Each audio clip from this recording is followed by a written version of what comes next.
Slav, evar baş vanno. Evidarım herkes başe û hep kombune. İro ez bi tevê hevalê xwe ronê riha em ê rojevê nîqaş bikin, şîrove bikin. Li Tirkiye niha protestoyên pir ciddî hene. Hema li her bajarî xwendevan rabûne ser piya, alîgirên CHP rabûne ser piya, kesê ku ji vê desthilatariya AKP MHP acizan rabûne ser piya, vê yekî weke darbeyekê dibînin. Ka min derim ber vê ku dirêvet çi. Beriya her tiştê dixwazim hûn şîrove bikin, hûn peyam ji min re bişînin ka tona dengê me baş e ne baş e.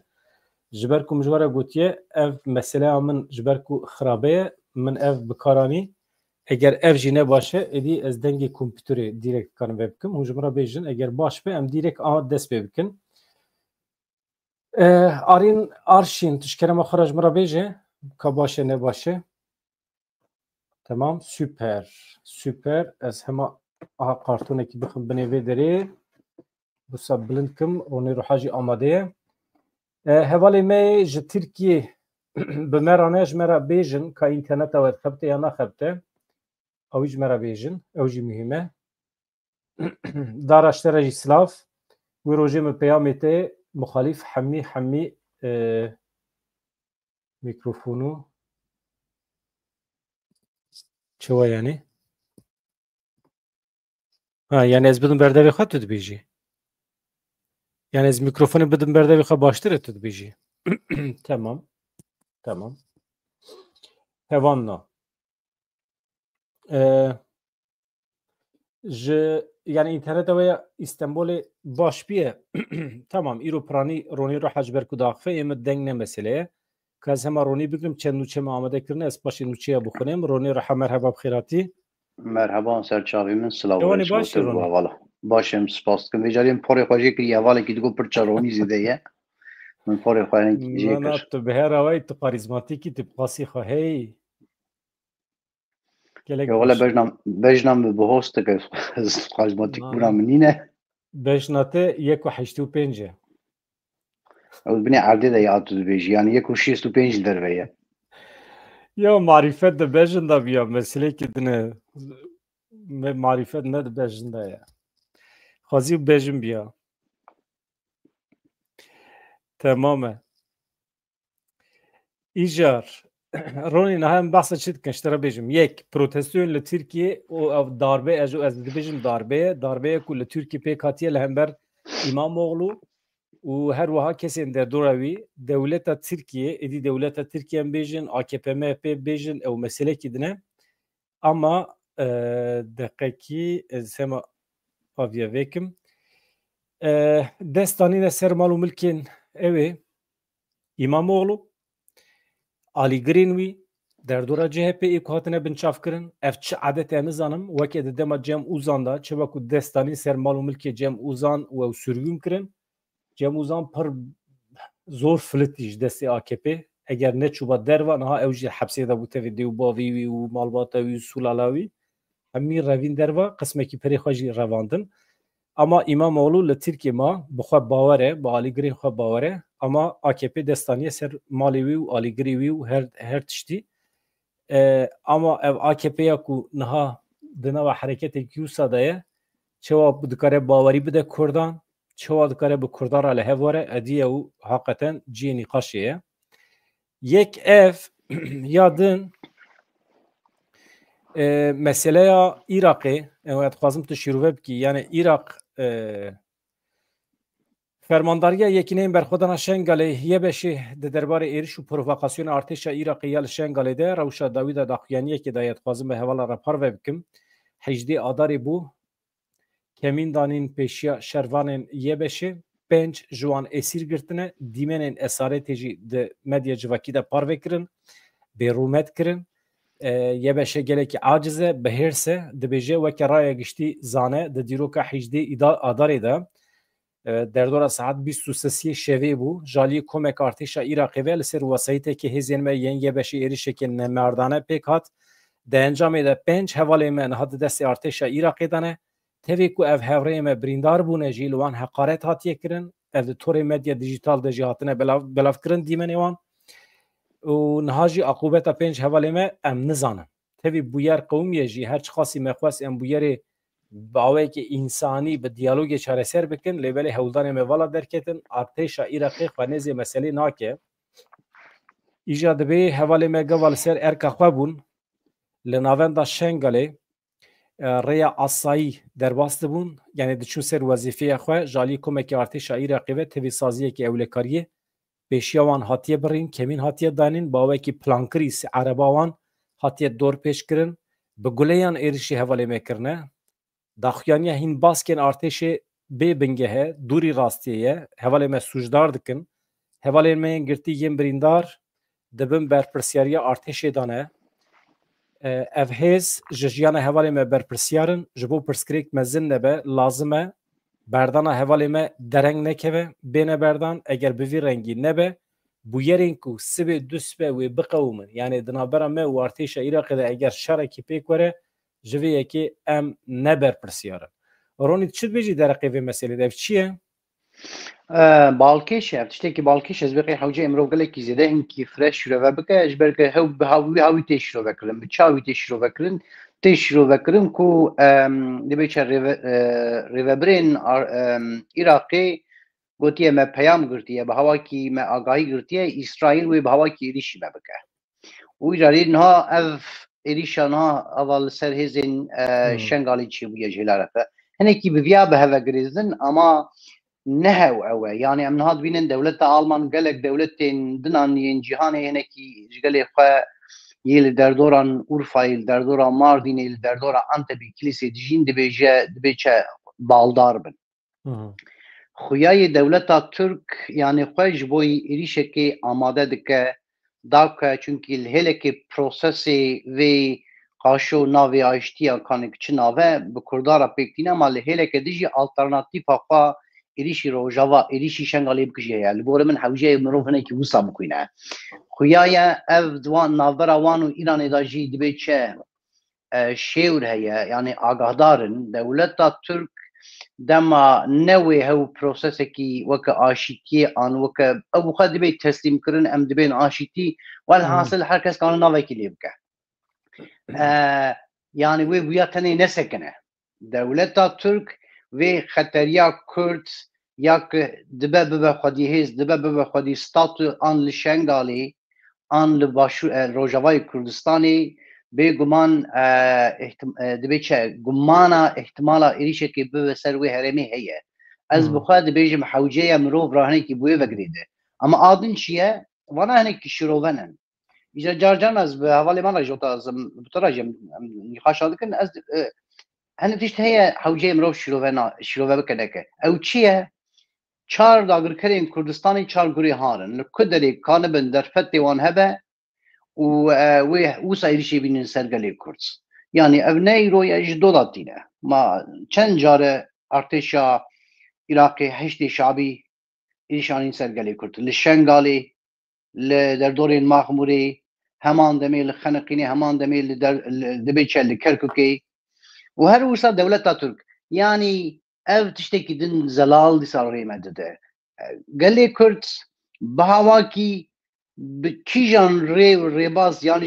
ji me gelê Kurd yê bindestra hemî rê helal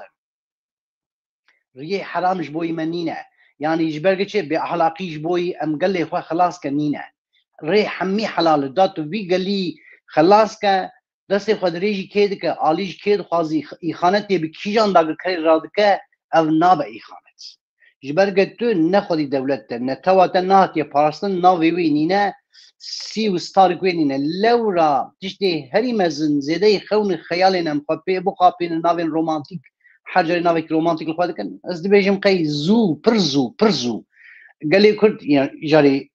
ev sed sala vê dawiyê ev derfetê niha derketinin holê heger gelê Kurd qanibe bikar bîne hewceye bikar bîne ez vê jî bibêjim cana te dî em dibêjin ya Amerîka li raya İsraîl işte destê xwe dirê jî me dike yani ev em nizanin çi xwesî dirê jî me bikin heta ku dirê wê dirê jî me bike êrişik mezin were ser me wê li paş me bisekirin wê ji bo me enya xwe bidin dibê çe fîşek û gula bisekine wana hemî nediyar e lê belê heger diyariyakek li holê hebe hewceya gelê Kurd zehm pê bigire û vî gelî xilas ke yani li Şengalê îro mêzeke يعني چاوا شنگال ایروبیه و که رومتا گلی کرد يعني چاوی دما 2014 داعش ایریشانی سر بحزاران جنين ما كتن دستين وان قريجين چولو چپرين عربان والبازارا هيجي تفرطن وهيجي واندان بيسر وبرچون إيجاري إيرو رادبه ديسا ارتشا إراقي أزبيج ميجي بريخي ديشا يعني شيعية حشتي شعبية هز دستي السني دا الويدرينينا السر هزي حشتي شعبينا ووزني وجناس كم ديتنن يعني بالشنغال يجي ديتنن اويس والحاصل جداعش خراب تره يعني جداعش خراب تره ايديولوجيا اين همان دمي ايديولوجيا داعش اللي بلي خطك شيد به يعني حمي يكن الشار برشين كردستاني داغرين كردستاني حمي لبو تفقري وان تبحي وان يكا قالي كرد خود خابينه ريفبرين قالي كرد سازين قالي كرد بارتين قالي كرد خود خابينه نا قالي خود خابينه اجي بچن گوتنا خو ifade بكم سر شنگالي پاشيام در باسی مجارکی دم ببن هوانو من دنگي خو گوهراند روني دنگي باشتي نزانم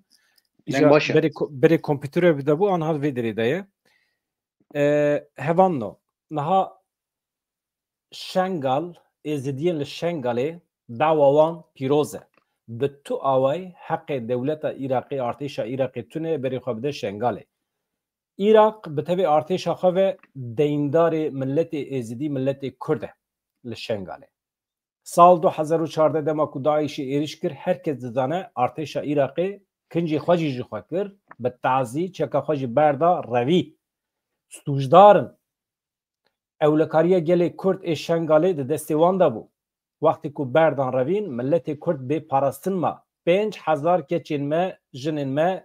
دیل هاتن گرتن ده دستی داعشی ده هیجی عقوبتا قسمه کی وان ندیاره جبرویه که اف دعوه کی پیروزه حتی ملت کی پیروزه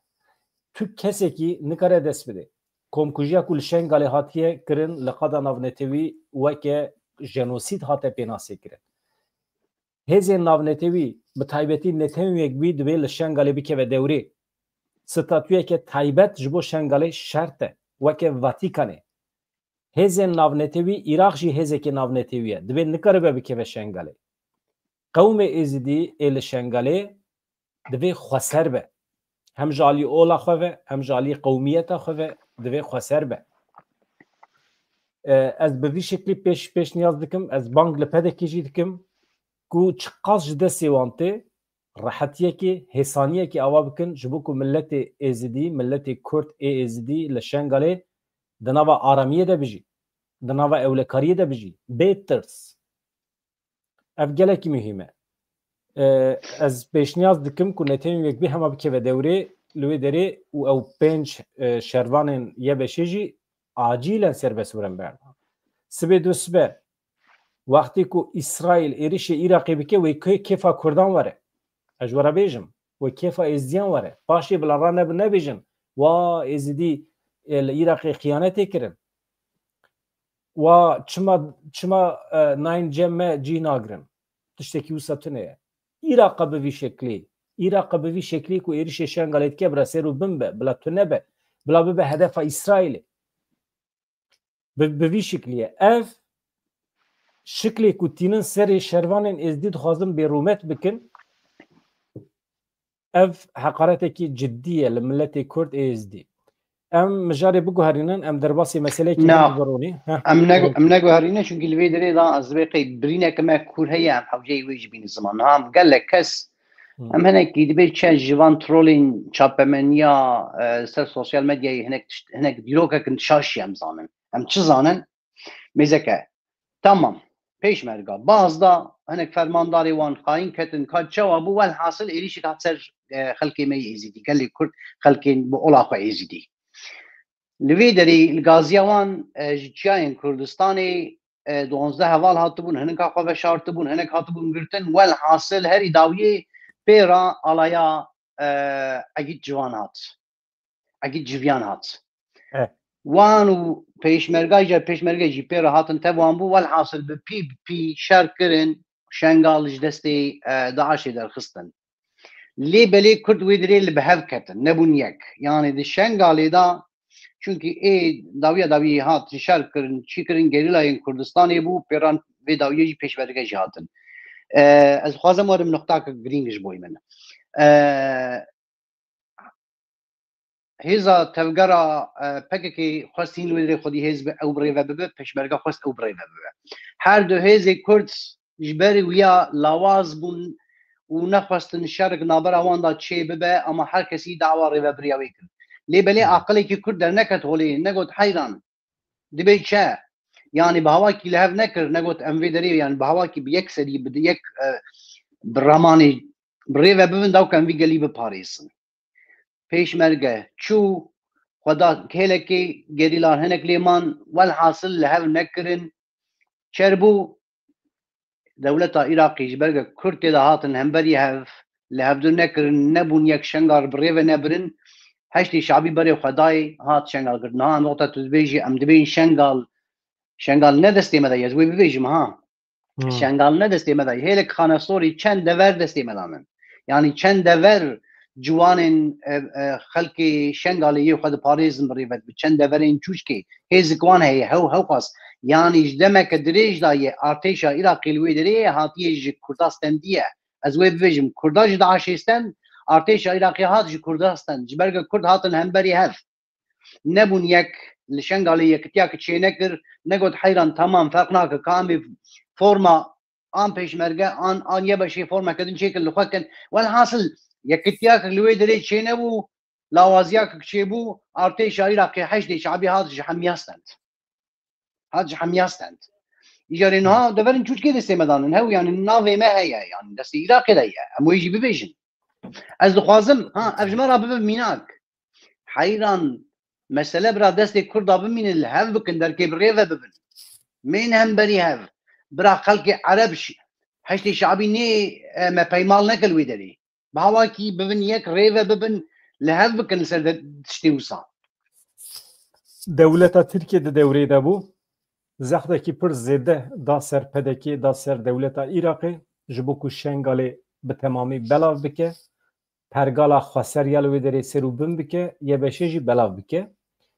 ama ev 2 sal zêdetir in ev plan neçû serî dewleta Tirk li şengalê têk çû ji ber vê yekê çend caran bi dronê xwe çû wê derê bi suîqastan bi ajanê xwe li ciyê ciyîn hewda vê sîstemê xirab bike ama di dawiyê de çi bû şengal bi serket kesên di kampan da jî vegeriyan li wê derê aniha çûne ser mal û milkê xwe çûne ser zeviyê xwe ama dîsa rehet bernadin ronî gelek spas niha baş e biz 18 deqe me behsa vê mijarê kir li pêşiya me meseleya MHP heye Dewlet Bahçeli bang li Partiya Karkerê Kurdistanê dike ji bo ku bikaribe kongreya xwe pêk bîne em ê behsa vê bikin û paşê mesela İmamoğlu şerê di navbera AKP û CHP'de helwesta Kurda Kurd em berê behsa vê bikin cemin ev hînger me niha kîjan mesele İmamoğlu tamam em hema da kevin nava meselê niha li Tirkiye operasyonekî pir cidî pêk hat CHP vê yekî weke darbe pê nasê dikin ha ji were bêjim beriya her kesî min vê derê manşeta vetî min weke darbe pê nasê kir paşê belav bû yani çapemeniya Tirkiye digot operasyon ama me got darbe ye ji ber ku em xwedî tecrübe ne em di mesela êrişa li ser HDP'de em viya dizanin dema ku Figen Yüksek Dağ Selahattin Demirtaş hatin binçavkirin Gültan Kışanak hat binçavkirin em ji wê demê ve dizanin ku ev darbe ye em mirovê xwe baş nas dikin ev mirovê me aniha rabûne êrişê ser CHP dikin ew sloganekî meşhûr heye bi Tirkî dibêjin ev çepkir dibêjin susma sustukça sıra sana gelecek ne bedeng nebe çi bedeng tu bêdeng nebe tu hergî bêdeng bi dawî tu jî bi sirê werte jî îje ew meselekî din jî heye bawer dikim li Almanyê qewimî bû ew kesekî li dêrê û wextê ku faşîzm davêje ser çepkiran pêşî ew bêdenge dibêje vana çepkirin tişnabe rojekî din davêje ser rastkir jî tê girtin dibêje nexema min ew rastkirin û davêje ser derdorê din welhesıl wextê ku dortê wî dibêje ez jî hatim girtin kes tune li hember derkeve yani wextê ku hêzên ku dibin hedef eğer yeketiye xwe nekin yek mücadele xwe eğer nekin yek ve biçin yek bi yek em wisa şîrove bikin ronî te çi fehm kir ji vê darbê ve hemen te gudarkin keremke حيران يعني سدي سنت دويتشا الضربية وسدي سنت جي لهمبري إمام مغلية ودمك دريجة ونها هيدي قيادك اف بواجويا نها ابا تديد نابرا مو دولة ترك نابرا بريز جلان دولة تشي بيه سديسة دولة بلانك وياه بيه يعني همان دمي قصد فيكي ليدا دبي تشا كرد طرف نگريش برگ وقت اف بواجو نيما كرد طرف بگرتا چما كرد طرف بگرتا ايد زندان دا يك كرده اي ليدان دا فك كرده اي قايم تيسر عايدين كرده وهمان دميجي سدما ایرو اف تشتی سر امام مولوی سدم دیسا کرده yani سدم چاوا کرده دبیچه نه yani تشتی کی وساتی گوتن نه تشتی خویای چیه işte bir dem partiye ittifak çekiliye kent dibêçe yani çık çekiliye kent uzlaşısı eri lehvatına reveberiya bajara çekiliye normalde nahal ser kağızı usaye ama albin kağızı işte em dibizin agayı edgirim an derdorem dizi dibrin henin çinen dibêje na evê me jiwanê na da zindanê da navê wî çi bû ma Ahmet Özer bû erê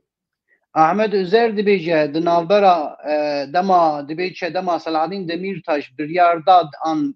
peyamşan got yani hevjîna min bira li İstanbulê ew jî bibe dibêçe ji bo îşaretdariyê têke namzet velhasıl İmamoğlu dibêje birya Özer reviya Devleta Türk yani dibêje nan AKP van Kalemşerê wê dibêjin yani dibê dosyada veya heye çi heye dibêje ev Ahmet Özer di navbera İmamoğlu û PKK da navbertî çêkiriye ji bo ke Başak Demirtaş nebe namzet perakî nizam çuqas milyon dolar şandiye Avrupa ji PKK ra İmamoğlu da ku Başak Demirtaş velhasıl dawiye jî evî şihatiye serê İmamoğlu jî qaşo di nav nenûkê dibêjim têkiliya wî PKK'ye yani tabii ki tiştekî mirov evê jî bibêjim devlet jî maşallah yani ne ji PKK va îşê wî nexweş bû binêre vê derê ronî tamam yani anha di nava dewleta Tirkiyeyê lîstikin vana hemî lîstikin tabii partiya ku herî zêde bi PKK re tekildar em tev dizanin AKP ew laliyekî ama bi tu şiklekî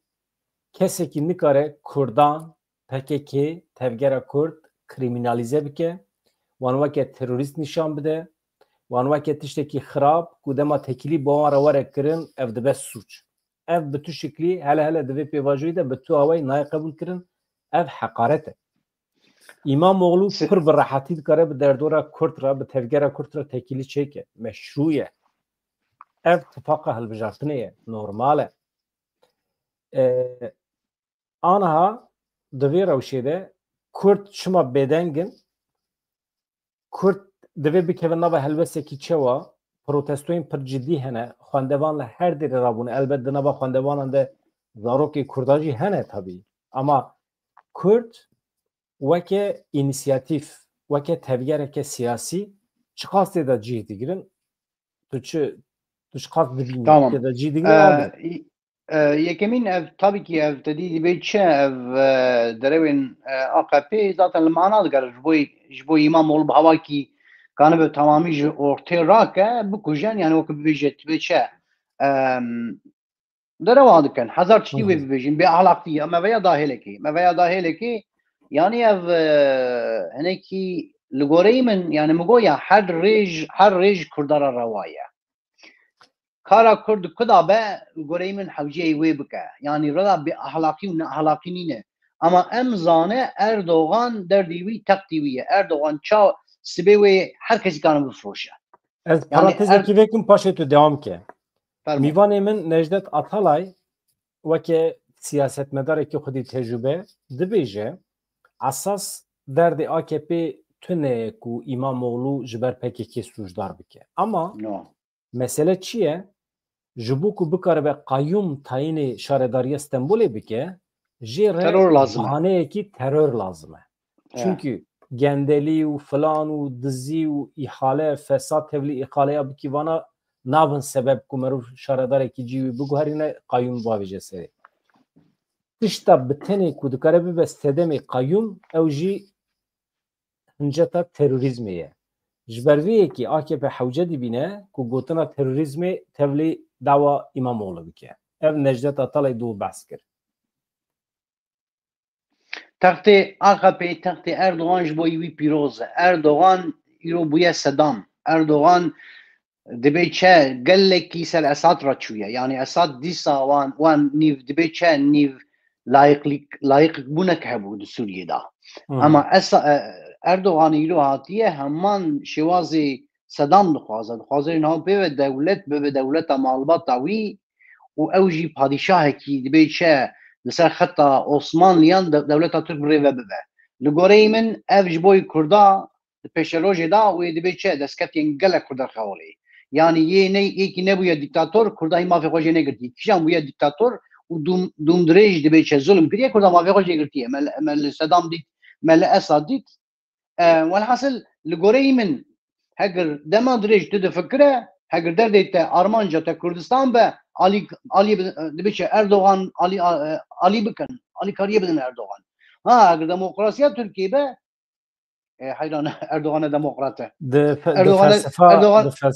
felsefe Aleviye de heye. Vakti ku buxwazin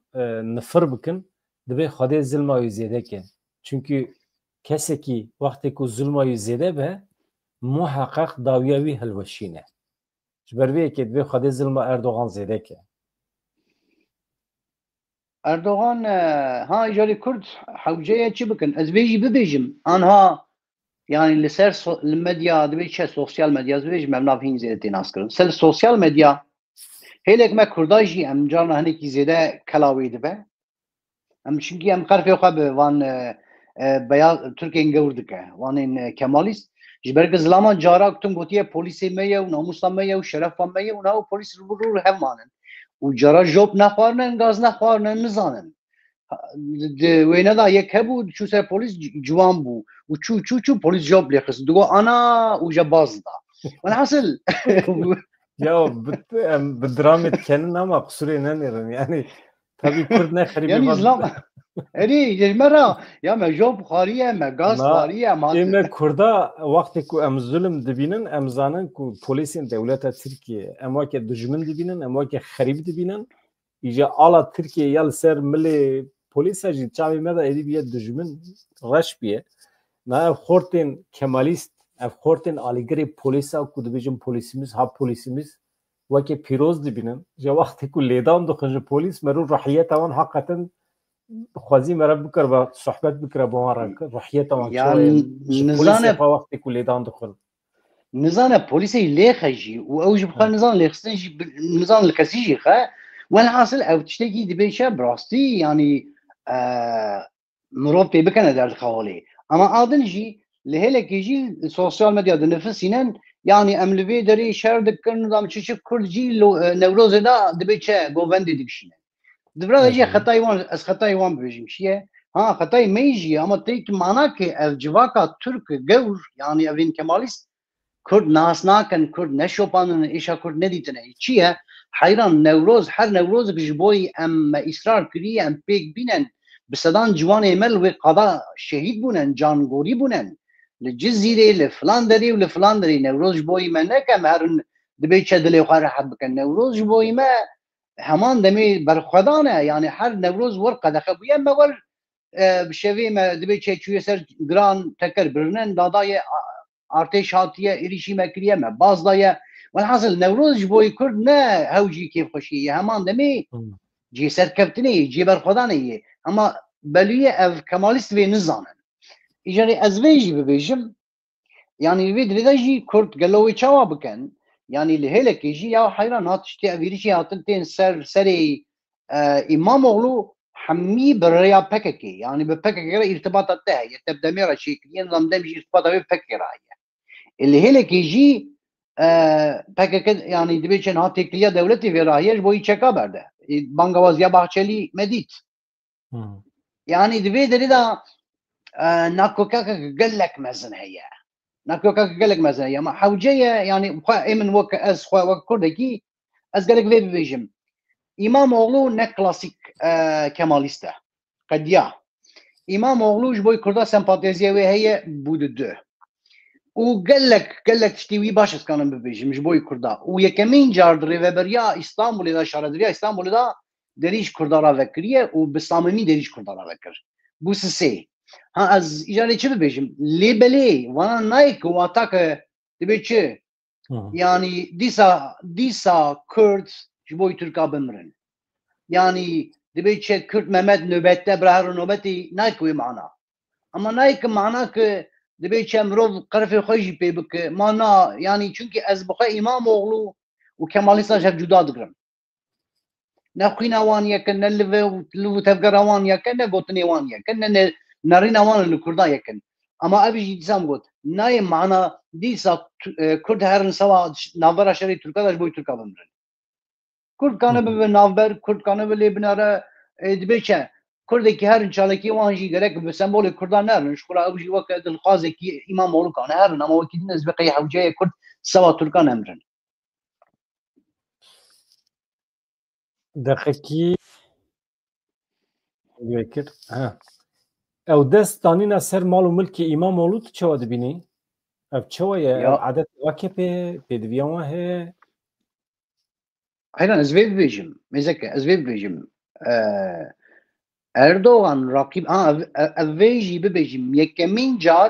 Yekemîn car Erdoğan bi fermî têk çû. Yani yekemîn car bi fermî li hemberî İmamoğlu vê cara mezin têk çû. Çawa têk çû? Yani îlan kir, eşkere kir got da ku İmamoğlu weta ez wê em herin dibe çi deng İmamoğlu'yê min têk bibe. Aviya me da hêlekî. Erdoğan tu rakiba qebûl nake. Erdoğan hew kê qebûl dike? Erdoğan hew Mansur Yavaş qebûl dike. Erdoğan dixwaze Mansur Yavaş were ji berge Kurd îro niha ez weke Kurdekî ez tu dev ji Erdoğan berde Mansur Yavaş û Bahçelî were hemberî hev ez ê çi bikim? Enadim yekî jî. Yani ez herî zêde weta ez bidim jî ez ê bidim Dengê ronî çû ev dîmenê ku ana wê dibînin? Pirsgirêk heye internetê de? Na internet yani dîmenê te Mamoste Delal? dengim tê te?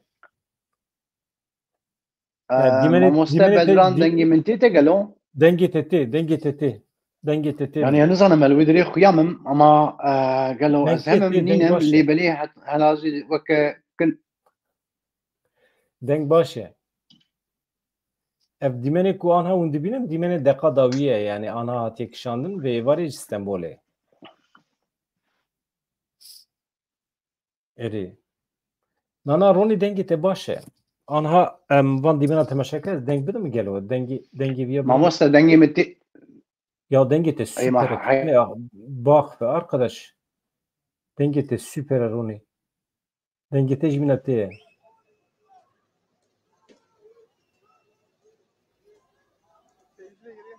Dibe hükümet istifa, ceva hükümet ve istifa bikene nizanim tabi.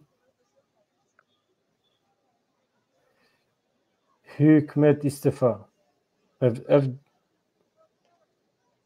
dîmenê ji Stenbolê ne piranî xwendekarên zanîngehan ev du roje naçin zanîngehê nakevin dersan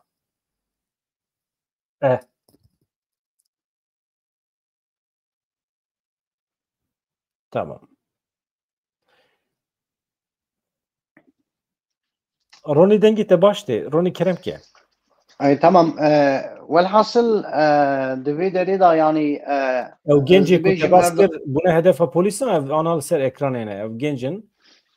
ciwanan ama ez ji were bêjim ew jî gelekî mağdurin ji ber ku neketine dersê xwe gelekî wan îmtihanê wan hene zehmet e yani. Erdoğan dixwaze bi Mansur Yavaş re rûbirû mîne ew Mansur Yavaş dibe çi tekevin vê pêşbirkê ya دبه چه ایسال جی چه ببه و دبه سالیتی و آن 2 سالن چه ببه چما او منصور یواش جبر که اردوغان جی دبه دمیده دخوازه به کردار را به هوا کی اتفاق که چیکه و کرد هگردنگی خندن اردوغان جی لی نادن منصور یواش یعنی وی نچن سر صندوقی وی چاقی zaten otomatik من اردوغان بسر دکوه اما یواش به از ویج ببیجیم یواش به yani çi rexstinên Kurd feq nake çi sazî û rexstinên Kurd bangawazî li gelê Kurd bike ji sedî çel sedî pênce dengê Kurdê her ji yavaş ra pardon ji İmamoğlu ra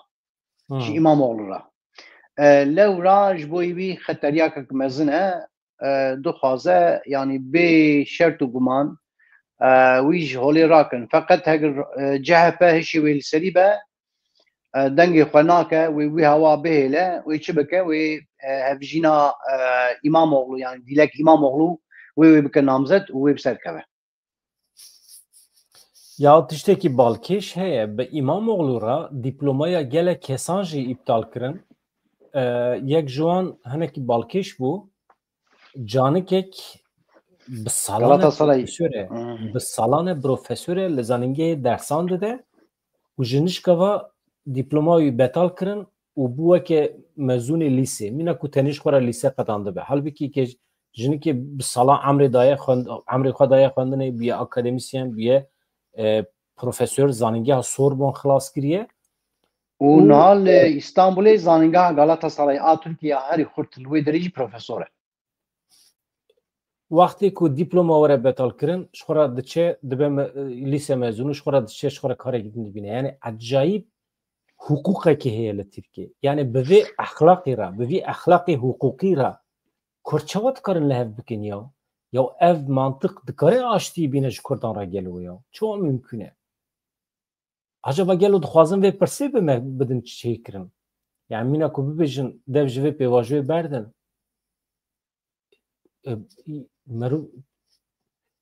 yek jî wana negotiye ki pêvajo heye tenê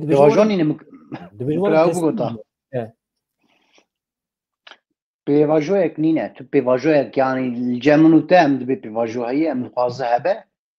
lê belê li cem dewletê pêvajo nîne dewlet şertê wê heye wa şertana bicî were wê bicî were wê bicînê wê bicînê ama em qala vê profesora jin tekirava me got zanîngeha Galatasarayî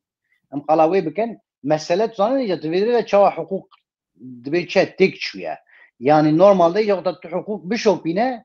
ew kesên wê ders dabinê qala 15-20 hezar dibe çe xwendevan dike yani ji roja hatiye wê zanîngehê û dibe çe ev ders danin heta niha qala 20 hezar dibe çe xwendevan di ber destê were derbas bûne têk mana normalde wana ew derzê wan qebûl nabe gerek her wa derzana nûve bigire ji bo van probleman jî di hukukê de xalekî heye dibêje tiştên ku bûye hukuk nikare vegere ya tiştek ku biryar hatibe dayîn 5 sal berê 10 sal berê mirov nikare vegere û betal bike ji ber vê yekê dîplomaya İmamoğlu dibêjin normal derbas dibe Diplomaya İmamoğlu da pirsgirêk nîne zaten zerre nîne pirsgirêk mesele li mana digerin çawa diploma tenê nebese çünkü wexta diploma be pê nahêlê tê kevçikê hema niha dixwaze heman demê jî şaredariyê jî dest bigire heman demê jî erê em tev zanin hince te bahaneye tabii ki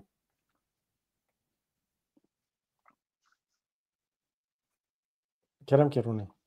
yani velhasıl divê derê da divê meselê da Kurd tiştekî pir zêde bikenîne ama gerek Kurd em Kurda yani bêrûmet jî nekin çi ye yani em tu hêlê negirin ne vê hêlê ne wê hêlê ez dibêjim qey gerek Kurd yani wata hêlê bigire gerek hêla İmamoğlu bigire ez xwe nagirim ama ev Kurd ez Dem Partî dibêjim ez li û tevger yani dibe çi ev kultura Dem Partî wata hêl bigire gerek hêla İmamoğlu bigire çünkü nirxên heta niha parastiye ser gotiye û li ser berxwedan tekoşîn meşandiye ew e demokrasî ye nirxên demokrasî wê biparêze ne Erdoğan serî sed ama bixwe ronî tu tu biçe hêlê bigire heyda û ez bi tu hêlê nagirim ez dibêjim mirov vêlê temaşe bike ez alîgirê prensîba me آلیگری حقوق ما از آلیگری مرواننم تجار تمام gerek مرو İmamoğlu بگیره نه آلیگری دموکراسی ما آلیگری حقوق ما مثل که او مرو جمالبات من بجی از پشکری نادمه چونکه ایماموğlu مرو وکی شاره داره به در دور این AKP را به کارسازارا تکیلیویه ام نزانو چی کاری کردی ام نزانو چی تبلیغ کردی ام نزانو چی دزیه چی گندری کردی ام نزانو ام نکارم ببین وکیل İmamoğlu ama em dikarim bibin vekili hukuki, vekili adaleti, vekili demokrasi. İnsana ki suç kiri bejid ve baveki bey taraf li dadgehi vere mahkeme kirin. Hatta ku mahkeme ve xalas nebe biryar neyi girtin jid bil mala xabe li ser vazifa xabe. Tu insana ki nikare der hakime da dava veki o aynı rojim bavıca hapsi. Tu veki roni tutkari der hakime da gilib ki tutkari giliyem ki savcı hakim dikevin devri باشه اما از لسر وظیفه خوابم حتی کو سالی که 2 سال 7 ساله بریار هات کردن وقتی که محکمه بریار بده از سوجدارم و دمی آنجا متکارن جو وظیفه بگیرم جبرویه که آنها روشا حقوقیه لترکی فلکته کسی که نکره İmamoğlu باویجه حبسه سلحدین دمیرتاش و کسی به هزاران سیاست مدارین کرد باویجه حبسه نه مثلا بالا تلیه ام کتنه چه روشی مثلا ام وکر روزنامه‌گران کرد مدرس پیکری ام بحثا İmamoğlu و در دوران CHP تکن یکو هاتنه بنچاف کرن نوسا حال بکی لکی به هزاران سیاست مدار ما گرتینه ام جیبونه وکه دوی که وان ام بحثا روزنامه‌وان دکن حال بکی ام وکه تلویزیون وکه روزنامه‌گر شب و روز دوی ام بحثا مروه خواب کن به عدالتی لدیجی خواب کن ام روزنامه خود تجار دست برندن ام جانان برددن ام پر زو برددن کریم که تنابم چما؟ İşbirge zaten dema tu binare li vê diriyem 24 saat rojava Kurdistanî ama nav tiştê Tirkiyeyê qewme dibe çi rojhata navî ne ha ferq nake hal Sûriye hal Tirkiye hal Iraqê Kurda jî têkildar dike Kurda jî têkildar dike û ev kesên ev tiştê niha bûye yanî mesela wî jî kirine hincet çi ye bi PKK re ye bi Kurda re ye bi Dem Partiye re ye lewra êcaya me re qal bike ama وزبه قيمه فينال اخوي قلت انا فينال يجي قلت نفس كذا كرد حوجي تماشى بك وطا بحق حقوق با حيرا اردوان حق شانيه سري نها صلاحالدين دميرتاش يدنا همان تشتي تينن سري İmamoğlu مساله وكيد انت مساله نينا مساله جبي ولاتر تشتكنينا لي بلي كرد زبه قي برجندي وي نتوي اي بارتي سازينه برجمندی نتوی چیه حوجه دومدره جوی بنوه لگوره من اردوغان برد برای سر تق بمینن اردوغانی لسر تق برج هلا ناف نتوی داج اوروپا داج اسرائیل داج تو دره دا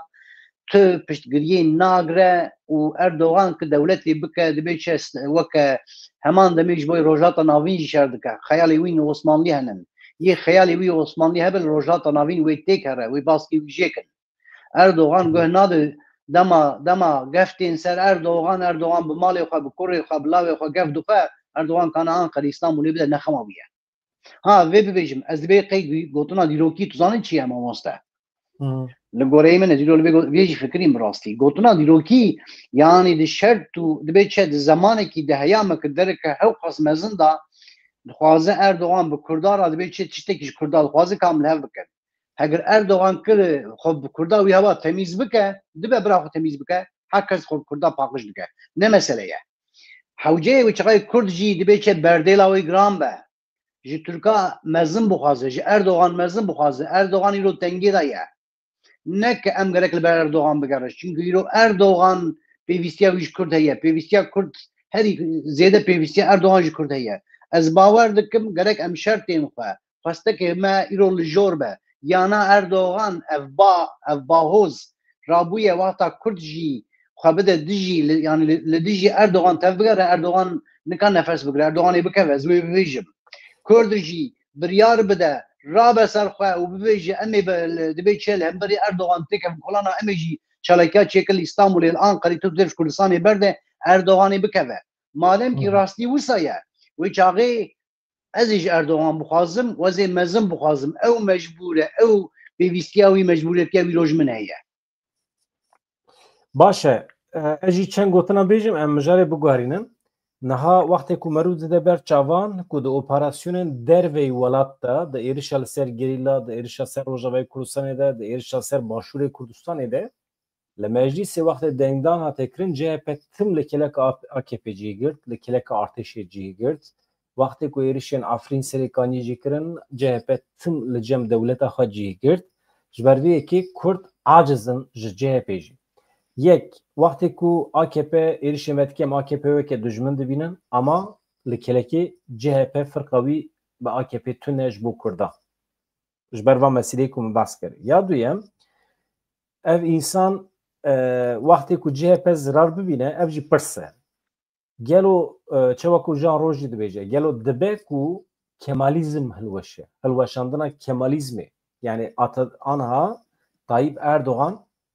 dijminê Kurdan e ji ku şüphe tunê vêderî de ama wextê ku bixwaze Kemalizmê hilweşîne di ser CHP re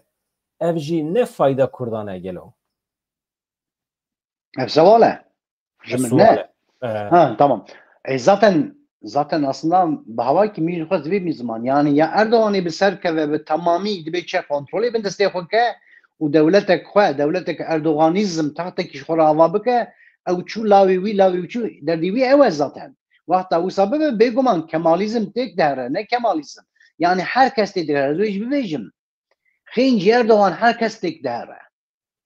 yani gerek her tişt diktatörek li wê derê be ama ev diktatörekî ji bo berjewendiyê xwe dibe çe gelekî qelse mirov kane bi kar bîne ew Erdoğan raste vê jî gotina xwezêdekê dibe ku ev be jî mesela Jean Rojî vê pirsê dipirse ji bo ku ev pêvajoya bi Kurdan re biçe serî ji bo ku destûra bingehîn ya Tirkiye ku ev heştê sal e hukm dajo biguhere belkî not sal e destûra bingehîn heye ji bo ku ev biguhere divê Kemalizm derdorên CHP lawaz bin zayıf bin mümkün e ku bi vê operasyonê re kesên li dijî guherîna destûra bingehîn derdikevin bûbin hedef mamoste destûra bingehîn heta niha 20 kere hatî guherandin na ez behsa ew xalên sereket bêjim erê ew tu her çar xalê sereket dikin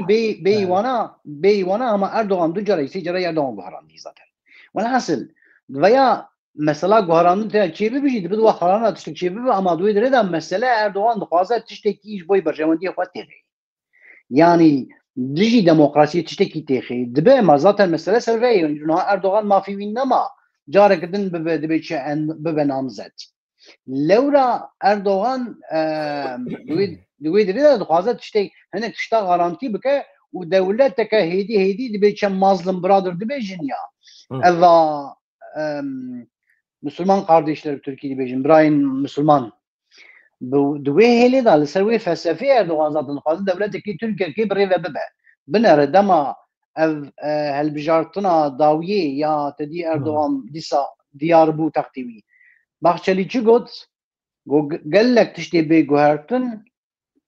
bê hemdî ha normalde ne nivîskî bom ava derbas bû dibe çe mikrofonê jî sewal kir kamera yani rojnamavana jî sewal kir got gelek tiştê bê guhertin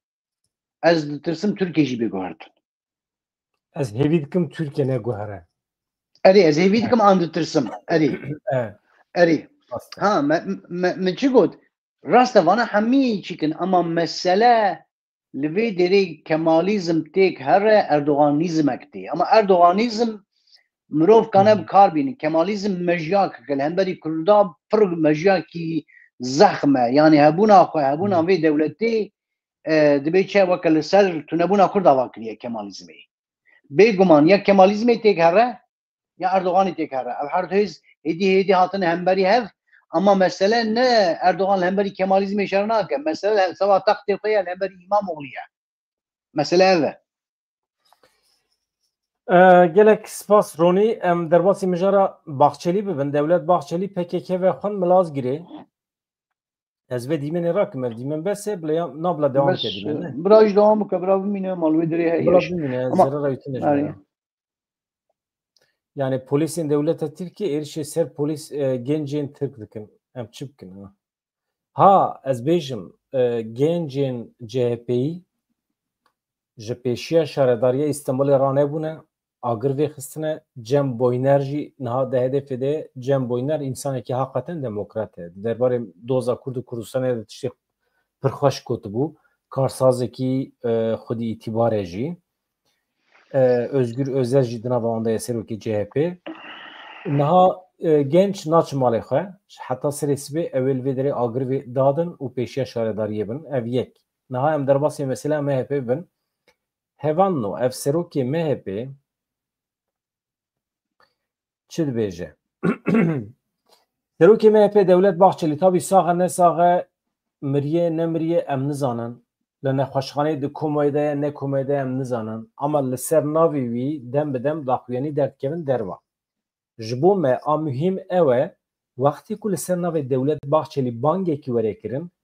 dibe ku ji devê Bahçelî be dibe ku ji devê Alîkarî be ji bo me fix nake. Çünkü em dibêjin dewleta Tirk ê ku beyan şandiye. Ê ku van nivîsan dinivîsîne dewleta Tirk bi xwe ye. Ronî tu jî wisa fikirî gelo? Ez ê bibêjim ez ji ewl da bi vê fikrê nebawerim çi mesela hemî Erdogan çi dibe ew tê nivîsandin Bahçelî dibêjin na Bahçelî yani bi serê xwe gotiye haya Erdogan jî bû na Bahçelî bû sed xwaze wana hemî nivîsan e. Na ez behsa wê dikim. Yani Devlet Bahçeli saxe nesaxe li ser navî wextê tiştekî were gotin. Erê muhakkak saziya devletê ye dibêje. Yani saziya wî ye na saziya devletê kesek nemaye ji Erdogan pêvetir kesek nemaye. Baş e ez gotina wî bixwînim. Serokê MHP Devlet Bahçeli bang di Partiya Karkerê Kurdistanê PKK kir ku di çarçoveya banga Abdullah Öcalan de meha Gulanê li navçeya Milazgirê ya Mûşa Bakurê Kurdistanê kongreya xwe saz bike û vê yekê bi lez bike. Serokê MHP Devlet Bahçeli di derbarê cejna Newrozê de mijarên di Rojava Tirkiyeyê daxuyaniyekê nivîskî belav kir. Bahçeli çi dibêje? Newroz sembola yeketî û bihevrebûna milletê Tirk e. Teqez kir ku divê ev roja taybet biratiyê bihêz bike. Devlet Bahçeli got milletê Tirk wê bi dewlemendiya dîrokî û çanda hevbeş ya dîroka li dora agirê Newrozê ê ku 22 adarê were vêxistin li hev bicivin û dest bidin destê hevû de pêwendiyên xwe yên aştî û biratiyê bihêztir bikin. Cejna Newrozê ne tenê mizgîniya biharê ye. Di heman demê de nîşaneya hebûn nasnameya biratiya me a millî ye ku koka wê kûr e. Newrozê ji Devlet Bahçelî fêr bin hevan no. Serokê MHP diyar kir ku cejna Newrozê sembola bereket û yeketiyê û hêzkirinê ye. Beşdarbûna Serokkomarê me yê birêz a di pîrozbahiyên sibê ên Newrozê de deme û qonaxa hestiyar ya ku welatê me têra derbas dibe li ber çavan eger were girtin tevlîbûna wî pêngaveke watedar e bi nirx e. Bahçeli wekî din çi dibêje Tirkiyeya bê terör îsal mora xwe li cejna Newrozê wê bide.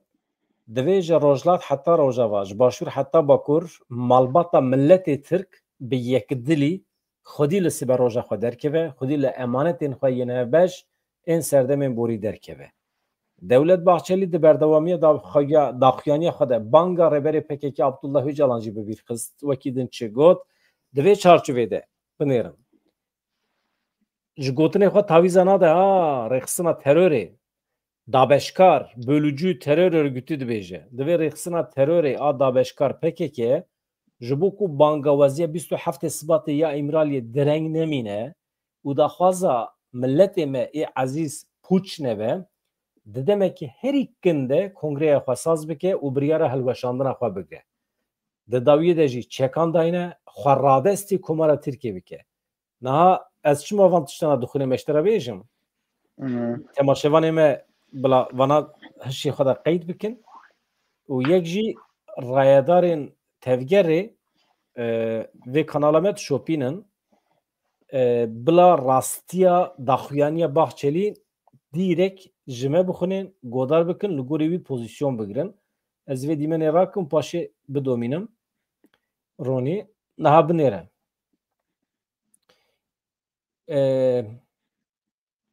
Dibe xwe radestî komara Tirkiye bike PKK. Bahçeli amaje bi wê yekê kir ku dirêjkirina biryara hilweşandinê ya PKK dikare bibe sedema komplîkasyonên nediyar, dikare bibe sebebê komployên ku çavê mirovan yani ne مرۆڤ نەلبەندێ بە پرۆڤاکاسیۆنên tev li hev pêwîst e rêxistina terorî ya dabeşkar bilêz biryara xwe bide. Baxçelî daxwaz ji PKK kir ku Kongreya Hilweşandinê li navçeya Milazgirê ya Mûşiyê li Bakurê Kurdistanê saz bike. Têgihîştin û pêşniyaza me ew e di Erefata Xıdır Elezê de yani cejna Xıdır Elez. Wekî mînak roja yekşemiyê çarê Gulanê li navçeya Milazgirêya Mûşê bi piştgirî, bi beşdarî, bi alîkariya Serokê Şaredariya Dem Partiyê PKK were li wê derê Kongreya xwe saz bike, dawî li nîqaşên hilweşandinê bîne û vî karî kökten biqedîne. Êvale Baxçelî wisa dibêje li ser navê Baxçelî peyamekî wisa heye. Tu fikrê xwe bêje paşê ez jî çend gotina bêje. Tamam fikrê min destpêkê ez hêvî dikim tedî çawa dema tedî Baxçelî got ya got gelek tiştê bêguhertin ez bigumanim eger Tirkiye jî bêguhertin. Gelek tiştê bêguhertin lê ez hêvî dikim Newroz jî fermî nebe neba Tirkan. Êmena bi destê xwe vê teklîfê ji dewleta Tirk re nebir nebêje kam Newrozê fermî bikin. Aviya wî çawa mirina herî mezin e. Çünkü Newroz ji bo me rehekî berxwedanê yê li hemberî wan dagir kera. Gelê Kurd Newroz miribû Newroz tu devera tu hawakî ruhê Newrozê nemabû. Yani leverên xelkên Îranî tu Newroz pîroz nedibûyî. Lê belê gelê Kurd Newroz ji bo berxwedanê ji bo hebûna xwe Newroz nih ve can dayê û kir a berxwedana PKK a berxwedana gelê Kurd. Welhasıl ez hêvî dikim rêveberên me siyasetmedarên me yê vanê pir siyasetê zanin wê nebin ji Tirkiye re teklîfê Tirkiye neke dabira Newroz bibe dibê çê cejnek fermî. Hêviya min yek wê ev be ez hêvî dikim ew çê nebe. Em vê gotinê hinekî vala negirin yani nama ma Baxçelî rêveberekî dewleta Tirkiye û dibê çe yani MHP birêve dibe serê MHP ye. Wexta ew bangewaziyeke wisa bike ez nikanim ama wek her kesî bibêjim ya ma dîn bûye guhemedî henekê xwe me dike dîn bûye. Welhasıl muheqeq ev metaforek e yani muheqeq tiştekî heye. Tê çi heye ez bi xwe şîrova min werxuya ye Baxçelî aslında bi hawakî niha da ji me re dibê çi hinek kepçiyakek şorbek çûçik jê didime ji bo imtihan bikin ji me re dibêje weke civînekê çêbir li wê derê. Yani dibe di wê rojê de li Malazgirtê siyasetmedarên Kurd û Birêz Öcalan tevê û li wê derê dibe daxwanyekî bêdan ez wê jî bibêjim ya tişîna Baxçelî dibêje ma dîn nebûye wexta vê hema mesela na bira rêveberên PKK ji Qendîlê werin wê derê kongre xwe çêke tabî kêviya yani tiştekî nepêkan e. Çawa nepêkan e yani weke sana îro tu li kuştina wan li girtina wan digere. Ma wexta kanin werin li wê derê kongre xwe çêke yani îcabî werî çeka berde nake. Tu fam dike? Ka fikra min jî pirse ya. Fermo fikra te ez merak dikim. Ez bim ez direk bersiv didim Devlet Baxçelî dibêjim temam. Ser çava. Ey Devlet Baxçelî ey rêveberên dewleta Tirkiye. Ji bo ku em werin Milazgirê Kongreya xwe li wê derê pêk bînin sê şertê me hene. Yek divê baweriya me bi gotinê te hebe. Mesela di destpêka pêvajoyê de te soz da ama tu xwedî li sozê xwe derneketî. Te got bila Öcalan were meclîsê biaxife nehat neaxifî te rêjê re venekir. Te vîdeo jî par venekir. Te got wextê ku daxuyanî bide bila rêxistin xwe fesih bike û çeka dayîne mafê hêviyê jî di nav da serbestiya wî garantiye. Tu te dîsa xwedî li sozê xwe derneketî. Tu eger xwedî li van her du sozê xwe derkevî û xala sêyem jî em ji ber ku netirkin em milletekî cuda ne divê neteyek bî weke garantör bikeve dewrê bibe çavdêr ji vê pêvajoyê re ji çekdanîna me re ji konferansa me re em dikarin werin Milazgirê. Wextê ku neteyek bî çavdêr be tabî hêzên neteyek bî jî hene dibin garantiyê de wê demê ez dibêjim qet problem tune hatta tişte herî baş ev e Kurdan jî meşrût ke. Ez bim ez bersiv didim dibêjim tamam ez qebûl her du gotinê xwe bîne bila Rêzdar Öcalan serbest be bila ew jî were kongrê çünkü êku PKK dikare belav bike yan jî rêyekî nû bide pêşiya tekoşîna Kurd û Kurdistanê Rêzdar Öcalan bixwe ye tu mafê hêviyê pêk bîne bila serbest be bila were kongrê tu tamam ew eş xwe İdî hatina wî ya meclisê îcab nake dikare here meclisê jî tamam bila pêşî Rêzdar Öcalan biçe meclisê jî axaftinekî bike çünkü Devlet Bahçeli soza xwe divê bîne cih rast e û ya din jî em jî gerek vê bixwazin li pê wê here bibêjin te gotu bor meclis gerek meclisê bangawazî bikim aynen wextî ku Rêzdar Öcalan biçe meclisê baxfe tabii di aliyê meşrûbûnê de di aliyê rewabûna navnetîwî de jî meseleyekî pir mühim e çima tiştekî wisa nekirin ez nizanim ama li ser navê Rêzdar Öcalan tim bi xwe diaxivin dibêjin wî nexwestiye gotiye na değmez ez bawer nakim ne wisa ye cih mekan pir mühim e rêxistinek ku di encama tekoşîna 5 salî de eger xwe fesih bike eger çek dayîne awayê tekoşîna xwe biguherîne cih mekan jî mühim e şiklê wî jî mühim e û garantiya navnetewî nebe qet nabe çünkü em milletekî cuda ne wextê ku em binêre ronî ev tiştek ku ez dibêjim pir mühim e Donald Trump rayedarên Amerîkî di derheqê van protestoyên li Tirkiyeyê çi dibêjin dibêjin meselekî navxwayî ya Tirkiyeyê em tevlî nabin îşê me pê neketiye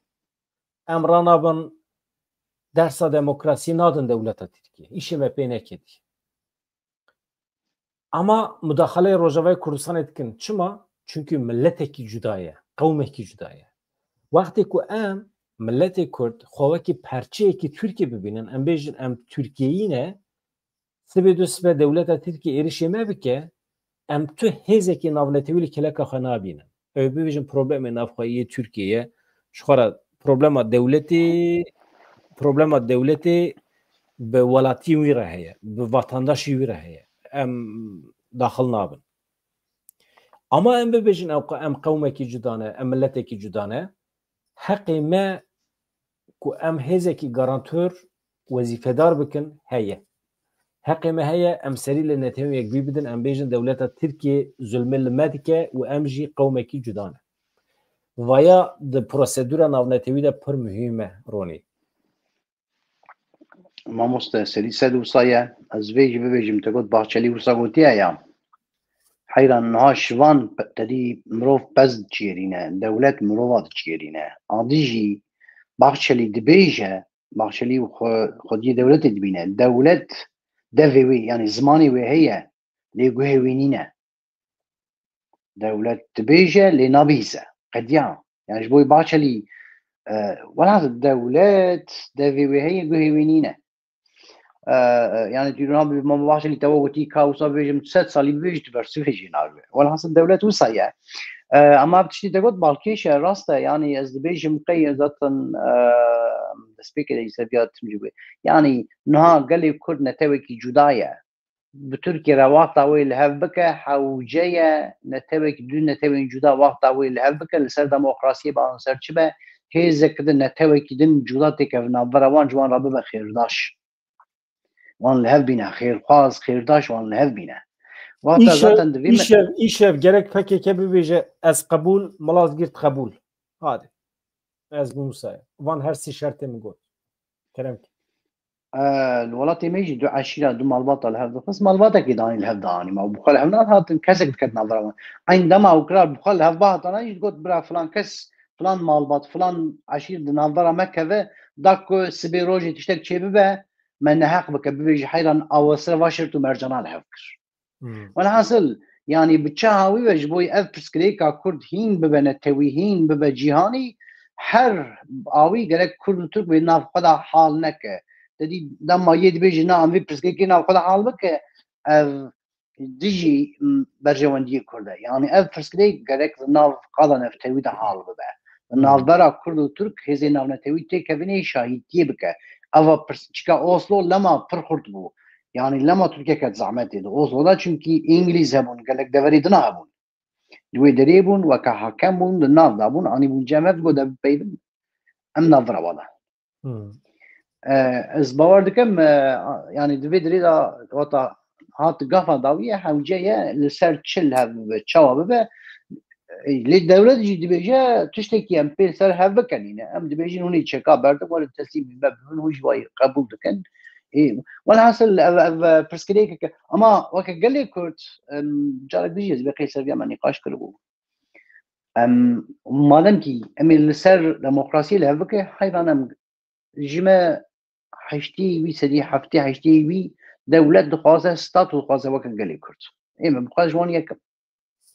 از براتيا تركي تاني قايلنا از دولة دخوازم ستات دخوازم انت كانش مرابي جوني مراحل تشكا خار شربك اب قوتنك ارزانه يعني اب قوتنك ارزانه زي بيجي ما مست قوتن پر ارزانه ما با الراي راح تشكا خار شربك مواني رو شربك جي ذات خوش ابراهيم ما قال لي زروكي كردن ما عزمانه جمارسي دا جيبن سيدا نهات يعني والحاصل يعني درايرو الجيهان ده هاوقاس دولتها من ايمن وقت كردكي از بيجم يعني هاري كيم ستات فدراسيون جبوي من وقت از وقت كردكي بخازم لي بلي اما فدراسيون جي نهاية اما جاوي وي دولت بيجبوي من ناوانا سيستمين ريفبريين روني وقتی که تو ملت کرد وکه نتو قبول بکی ما في نتوی ملت کرد و دمیت قبول کردن اما ادی شکل رهبری تودکاری فدراتیف بی اتونوم بی تودکاری خاصر بی تودکاری د چارچوبه دموکراسی ده به شکلی کی بجی شکل اداره مربوط کرانی قاش بکه یعنی ارکا کو دولت ناوندی ده هرمان شکلی مربوط یعنی پر نمونه هنل دنیای او دی نه مسئله اما به هر اوای دوی ملت کرد پیشی وکه نتوره قبول کرن یعنی نه به بشکی ملت ترک تجارا ملت کرد نه به بشکی ملت ترک نه به ملت ترکی جی یعنی ترکیه جالی جغرافی و ترکیه اما کردستان وکه جغرافیا دوی وره ناس کرن یعنی هبونا کردستان دوی وره قبول کرن نه به گند و باجران چه واکوته و گراندن دوی ناوی هرم کردستان جی وره قبول کردن وره ناس کردن و یا مهمه چونکه ام سوی دوسبه ام نخوازن جده و سیاست مداره خواه ببیجن Kürt bölgesi nizanın bölge yani ve o tırsıl sermetüne be çavaku em dibejin Trakya çavaku em dibejin Karadeniz çavaku em dibejin İç Anadolu yani Anadolu çiye madem ki Türkiye nave devlet ekiye çımadı bejin Anadolu çımadı bejin Trakya nave heremana ne Kurdistan jihe ciku Kurd dedici navi Kurdistan'e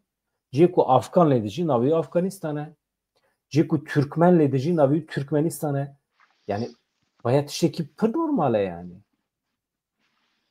İja ciku Sırp dedici navi Sırbistan'e ha yani bana ne ayıbın yani ne ayıbe tabi devlete Türkiye civet tırsı bıflete İja me bahsa çitke tüve mecari ha jbo tu gotine xabi beje jbo hevalin ku nej bakure Kurdistan'e ne çima Malazgirt bi du gotinan tu kari bahs biki ejid karim bahs bikim tamam Malazgirt ev Tuğrul Çağrı dbeçe icari yani dedi beri hatın tor eredina beri heniki azlanik jive herim kerem ki ev torunun dreşne kejbek mecari kidin hem serdaqfına tamam ev torunun Selçuk vakta hatın lwederi çikirin dbeçe ila miran zeft kırın uşvin laval hasıl bava ki disa jwederi hatın berxistan icari var Alparslan disa ev jwe mali والحاصل ارتيش وان هات الويدري والويدري وان وكردا بفاتشين والحاصل بهواكي خيان الويدري وان وكردا الهف كرن وجري بيرال همبري كير شيكرن ترك بي هواج ستر ايراني راحت ناف كردستان كردا جرا دري فكرن والهمبري جاري بيزانس شركرن وبيزانس تيك شو والحاصل بي هوا هات الاناطوليا جين ناف دا ما صلاح الدين ايوبي دا جي ام قال ويدا ميدكن هندكي بري ويدا ميدكن هنكي بري ويدا ميريكن ونجري هاتن والحاصل ويدري جدا ونال ويدرين تركيا دي بقى برتنا بيرا عثمان لسرچيبو ايوه سالا 1071 نه ودمي هذا اري 1071 بقى 1071 نبو قالك بصاب والحاصل تشتكي دبيجم ودمي حست النتوي من انا هاتونه بون يعني النتوى كرد تونه بون بگین کردان هبون میرکتین کردان هبون هر میرکتی وکی عشیرتی که پر برفره 3000 4000 2000 شردان وان هبون هر میرکتی خب خود پاراست نبا خود خسر بون ایجار وقتی کو ارس پارسلانی یعنی مروون کو باوکال ترکا وقتی جو ارتا آسیا هاتن آسیا ناوین دو خواستن بر به آنادولیه بورن راستی کردان هاتن دنابرا وان و کردان دا شرم پر جدی درکتن دیت کو نکارن پیش بکوین به فتنه و فسادی کرد خپاندن یا راستی لهند براجی کرد تسلیم گرتن سروکی وانجی رهین گرتن مثلا بریا 1071 1028 ده yani mirektiyeki kurda seroki aşireti rehin digren. Çünkü 3000 çektar hene dikirna nikarin peş bikevin ji dur jî hatine coğrafyayı nas nakin seroki wî aşireti rehin digrin piştî demek ki serok mecbur dimine peyameki bişine ji aşireta xara ji mirektiya xara û bibêje tamam şer bi dawî bikin û tevlî artêşa Alparslan bebe. Wê demê aynen bi vî şeklî şey dibe ew jî tên tevlî dibin derî Anadolî bi vî şeklî ve dikin. Yani başê jî qismekî dîroknas jî dibêjim Kurd wextê ku tam li ber têkçûnê ne menfaetê xwe difikirin dibêjin em tevlî wan bibin tevlî Selçukîyan bibin baştir e.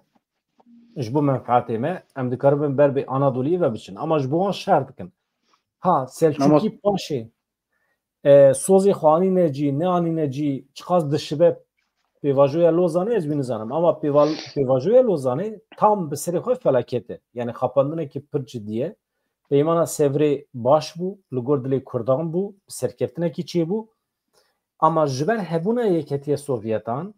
dewletên Ewropî ji ber tirsa Yeketiya Sovyetan wezîfe da Tirkiye, tavîz da Tirkiye. Tirkiye jî got madem ki hûn ji me tavîz dixwazin ya na madem ki hûn ji me wezîfe dixwazin li hember Yeketiya Sovyetê wê demê peymana Sevrê xirab bikin, Kurdan teslîmê me bikin û em peymanekî nû ya Lozanê çê bikin. Kurd xapandin. Ji ber vê kê sev xirab kirin? Gotinê min derbarê vê mijarê de ew xasin û gotinê xwe bêjim. Xeteriya Bizans hebû. Bizans dixwest bajo ser Îranê. Bizans jî berdawamiya Rom bû. Rom jî Kurd êşa wê pir kişandî. Roma reş gotiya wê hîn ji Roma ewlî tê. Welhasıl ev tu dibêjin yani ev torunên Selçuk ê fermandartiya wan Alparslan dikir zaten bu Müslüman demek dirêj Îranê bû. Welhasıl gelekî Müslüman bû ama li hêlekî gelekî dinî êrişî ser Kurda û ser Îranê wê herêmê dikir dad. Demek dirêj di navbera Rom û Bizans welhasıl berî Rom pêra Bizans Îranê de îşarekî mezin tim çê bû. Wan û Persan da. Welhasıl ez dibê qey li wê derê ji bo berjewendiyê xwe yanî em tev hev li hemberî ev bahoza mezinê tê em tev hev li hemberî wê xwe bikin yek. û zaten li wê derê kî têk birin Bizans têk birin. Baş e. Ronî gelek spas niha dusê agahiyên dijî ez bidim. Fermo. Wezîra Karî Derve Almanya Annalena Baerbock ragihand ku li hevkirina dawiya di navbera Rêveberiya Sûriye û Kurdan de nîşana Sûriyeyê yêgirtiye tiştekî gelekî baş e dibêje ji bo balyozxaneya vekirina balyozxaneya welatê xwe a Almanyê çû Şamê li wê derê axaftinekî kir û piştgirî dide Kurdan ev tiştekî gelekî baş e helbest Almanya ji bo Elewî, Durzî, Xristiyanan ji bo Kurdan piştgiriya xwe nîşan dide. Bangla Rêveberiya Sûriyê dike aman wana ji nedîtî ve neyên چی ایجاب دike li gorî peymanê tevbîgerin ev tiştekî baş e yani em naxwazin cardin vegerin dewra rejîma Beşar Esad dibêje ev yek yadin jî tiştekî dijî heye ji wara bêjim fermandarê Hêzên Sûriya Demokratîk Qesedê Mazlûm Ebdî ji bo cejna Newrozê peyamekê pîrozbahî belav kiriye dibêje em Newroza 25 li gelê Kurd li Rojava li Sûriyê li cîhanê pîroz dikin ji dil pîrozbahiyên xwe bi şervanên Qesedê asayişê kedkarên xweseriyê û malbatê şehîdan re parve dikin ev Newroz wê bibe sembola yeketiya Hêzên Kurdî yên li Rojavayê Kurdistanê herwiha wê tevahî pêkhateyên li Sûriyê Ereb, Kurd, Sûriyan, Tirkmen, Aşûr, Ermen destkeftiyên xwe biparêzin di Sûriye nû de ciyê xwe misoger bikin Newroza we pîroz be dibêje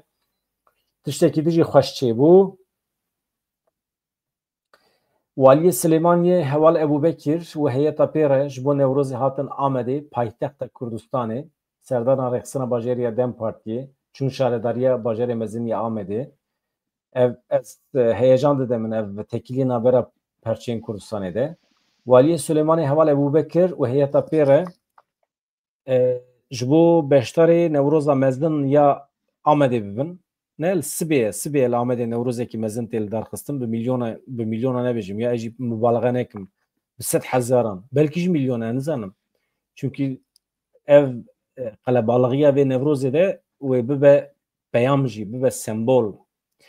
heyetê rexsina Partiya Wekevî Demokrasiya Gelan welhasıl yani Sibê em ê Newrozê de vê heyetê bibînin wekî din ji nûçeyekî dawî jî heye ez bêjim paşê ez gotinê ji te re bêlim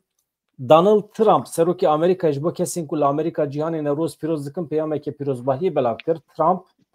dibêje Newroz kevneşopiyekê kevnar ya sembola nûbûn û hêviyê ye ez silavên xwe yên gerim li hemû kesên ku Newroz li Amerîka li 4 aliyên cîhanê pîroz dikin pêşkeş dikim ev kevneşopiya ku hatiye pîrozkirin derfetê dide ku em li ser pîroziyên sala borî bifikirin bi hêviyekê nû pêşwaziya buhara nêzik bikin li ser navê dewletên Yekbûyî yên Amerîka ez silavên xwe yên herî germ ji bo cejnekê dilşad pêşkeş dikim û di dawî axaftina xwe de jî bi Kurdî got Newroz pîroz be ew qas نوچت خوند yani mesela dibêçin ji başûrê Kurdistanê diçin Amedê ji bo Newroza Sibê ev gelek baş e ez bawer dikim berî Kurd bi Turkaran an bi Ereban ra an bi Farsan re hev bike biratiyekî çêke hewceyê Kurd berê nav xwe da biratiyekî çêke Kurdê hîn nav hevda nebûne bira bi xelkê re bira xelkê pê bikene ev pir girîng e ev jî gafên xweş tên avîtin ez vê dibînim gelekî xweş dibim yani em herkes ji hêla xwe da yekî li dijî yek rêstî yek mawtî yek biratiya Kurda tev bigere gerek em tev dibê çe li devî wîxin em bibêjin heyran na ev dereke pîroz e divê dirê de tu nikane biaxife yani ev ferq nake kîjan rêxistin be kîjan alî be yekî devê xwe dirê jî yekîtiya Kurd bike gerek em bibêjin hey stop li vê dirê bisekire ev gafek baş e mesela Trump jî baş e باشه نوروز هیوی دکم ملی ببرن خودی امجی نوروز یعنی ما yani taybet Kurda ve Newroz bi cîhanê kir tiştekî cîhanî yani rast tiştekî kevne dîroka xwe dûr û dirêje lêbeliyê ev van salên dawiyê yani ji heştê da û hetanê niha Kurda Newroz dibê çekirin cejnekeke netewî bi hawekî ya xelkê Îranî û rê cîhanê da ye û hewceyê em hinekî lê xwedî derkevin Trump jî خلقی جویی یعنی اسرائیل برجوندی اسرائیل چیزی بخواسته و یوسا تبدیله تشتی خویایه باش پرده دا yani İsrail rivebrin İsrail Trump nahiyle her hela Türka Jwi hawi da Trump lenekî diplomasiya Kurdan çê dibe navbera dibe çe biriya İsrail ez wisa bibêjim ji ber mesele îro me gotiya Türk û İsrail hatine hev hemberî hev axa Sûriyê da ew her du hêz hatine hemberî hev lewra Kurd ji vê dirê ez dibêm qey gerek hinek ji bo berjewendiyê xwe vê bikar bîne Tespîtekî baş e hakikaten yên ku Newroz xistin rojeva cîhanê weke rojek taybet îlan kirin Kurd bûn Newroz وەکێ جێژنێکی کێڤن حقەتەن هاتبوو ji bîrkirin ji aliyê Farisan ve ji aliyê Azeriyan ve ji aliyê Hindistaniyan ve tamam cejnekî kevin e a herêmê ye ne tenê a Kurdan e herçend ew qewmê ku filitiye ji destê dehaq wekê Kurd werin pênasêkirin jî deng nayê deng tê tamam yani Newroz herçend cejna Kurdan be a qewmê herêmê tevahî ye îja rast e ji ber meseleyên siyasî Kurd Newroz kirin siyasî kirin cejnekî netewî a herêmê jî wateyekî nû lêbar kirin xistin rojeva ciyanê mesela serokê Kanadayê bi kurmancî Newroz pîroz kir salên borî serokên Ewropî Newroz pîroz dikin bi Kurdî Donald Trump ya Amerîkayê vaya pir mühîm e di dawiyê de rêveberên Tirkiye jî mecbûrman ji qas komîk be jî di ser agir re qil didin baz didin û Newroz herçend bikin para xwe jî mecbûrman Newrozê pîroz bikin. Ama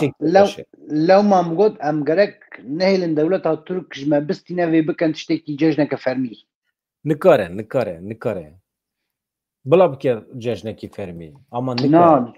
Bibe fermî pir eyb e. Çawa pir eyb e ya? Ma devleta me ne ya? Devleta me ne Türkiye?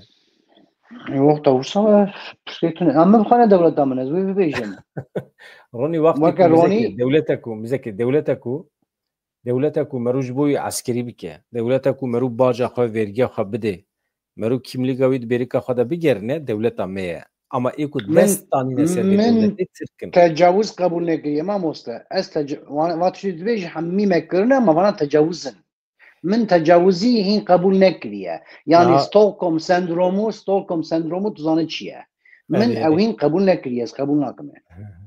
Binêre wextê ku devleta Tirkiye bibe devletekî demokratîk weke Swîsre, weke Norwêcê, tamam? Wextê ku hebûna Kurdan, xweseriya Kurdan qebûl bike. Wextê ku qebûl bike ku xizm û eqrebayên Kurdên Bakurî li başûr jî hene, rojava jî hene. û sînor rake. Wextê ku rê bide Ronî ku bikare bibe serokwezîr weke Kurd. Ma çima nebe devleta min? Çima ew ê rê bidin min ez riya wê ew bidin min destûrê ji wê naxwasim mesela min ev e erê ji ber vê yekî em dibêjin destûra em tevlî binyaran bibin ev tiştê tu dibêjî hemî xuya ye Türk birayekî mezin e digirtiye dibêjî tamam heta niha min li tel da vê carê destê xwe serê te bidim tu jî dibêjî me destê xwe serê te bidin ne baş e ama tiştekî ez gotina xuşk û biratiye red dikim di mesela netewan da Ronî mesela ez dixwazim tê de edalet hebe hukuk hebe hukuka milletên cîran bile hebe dewleta Tirkiye ji ber kirinên xwe ya min ji axaftina duran qalkan pir hez kir vê carê yani dibêje dewleta Tirk dibe hemî tiştê ku 100 salê aniye serê Kurdan dibe pêşî bibîne jê lêborîn bixwaze hevanno min axaftina duran qalkan qeyd kiriye videoya beriya niha da min nîvroyê pêşkeş kir bi taybetî ji hemî axaftina wî min beşekî jê girt acayîb xweş diaxife yani dilê Kurda rehet dike dibêje we ev pêvajo bir serî we ne bir serî binêrin dibe tiştek ku were serê we dibe em neberpirsiyarin binêre dibe hêzên navnetewî mera nava tekiliyê de ne alternatîv li pêşiya me hene duran qalkan dibêje we kir we nekir hûn perçe dibin mala we xira dibe dor hatiye we menfaetên hêzên navnetewî li cem we nemaye hûn perçe dibin hûn xilas dibin bi me re jî nekin çûnkî dibî kêfa me pir ji were nayê rêber apora we li hev kir we li hev nekir îşê we zor e dibe yek jê hedê xwe zanibin ranebin ji rêxistina me re nebêjin çekdayinin xwe feseh bikin nizam çi bikin ew hedê we nine ancak rêberê me dikare bang li me bike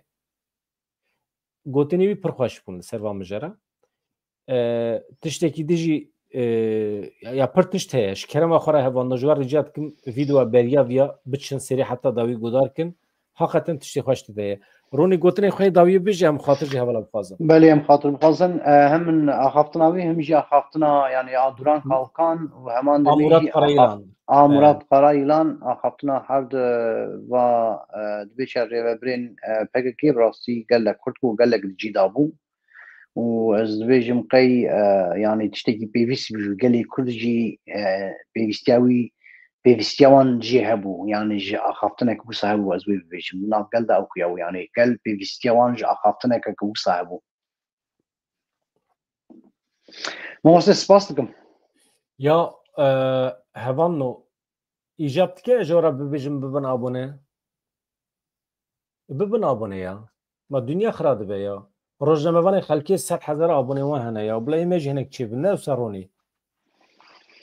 بلا ابونه تشيبن حوجية تشيبن هول وطبعا عجبيني بلا تشيبن لما قدري دكم بلا تشيبن وقت تشتكي براونا عجبيني جي بلا بنا ابونا ما لا طبعا راست عجبيني بلا بيجي راست بيجي والله تمام تمام وده ما مجه والله ربي هفانو اگر كيف اجمرتي اگر هند خوازم بشكري بدن ما اگر هند خوازم قناه ما پیش بكبه ببن ابونه اگر هنا خوازن قناه پیش كبه اگر كيف اجمرنا نه بن ابونه هلا كيف وقت روني رانا قد نبن ابونه çünkü روني تمتي روني وجمرا سürpriz بك روجه پیش مدا و دنگ بيجي ki süper bine vederi espero akfim روني بسيدارا اجي واقفي tamam süper tamam em sürpriz bikin javalara به هدیه روزین خوش آزاد هوانو ملاوی آوا رونی رو حمالت جی آوا سلاو دم باش